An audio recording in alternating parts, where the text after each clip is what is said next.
আসসালামু আলাইকুম ওয়া রাহমাতুল্লাহ। আল্লাহ তাআলার উপরে সাহাবা আজমাইনের কেমন একিন ছিল। সাহাবা আজমাইনের এক জামাত এরকম নদীর পার গেছেন, সাগরের পার গেছেন। যা বলতেছে যে নদীর ওই পারে তো এরকম মানুষ আছে, তাদেরকে কিভাবে দাওয়াত পৌঁছানো যায়।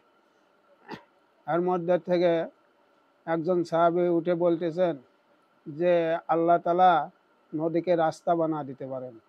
এরকম এই কথা শুনে জামাতের যে আমির ছিলেন তিনি বলতেছেন, আচ্ছা তোমরা বলো, আমাদের ভিতরে কেহই কি কবিরা গুনাহকারী আছে? সাহাবা আজমাইন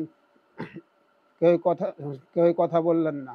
বললেন, হাত উঠাও, কেউই কি কবিরা গুনাহকারী আছেন?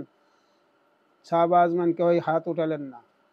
তা জামাতের আমির সাহেব বললেন, চালাও ঘোড়া, আল্লাহ তাআলা এরকম নদীকে রাস্তা বানা দিতে পারে।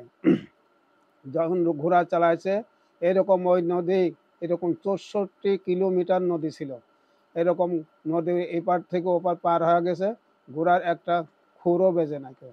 তা সাহাবা আজমানের একিন, যে যেরকম আল্লাহ তাআলার উপরে মুআমালাত করবে, যে যেরকম আল্লাহ তাআলার উপরে একিন করবে, আল্লাহ তাআলা তার সাথে ওই রকম মুআমালাত করবে। তা সাহাবা আজমানের একিন কেমন ছিল যে আল্লাহ তাআলা নদীকে রাস্তা বানা দিতে পারে। এই জন্য ভাই আমাদের সবারই এরকম আমাদের সবাইকে এরকম আল্লাহ তাআলার উপরে এরকম একিন রাখার দরকার।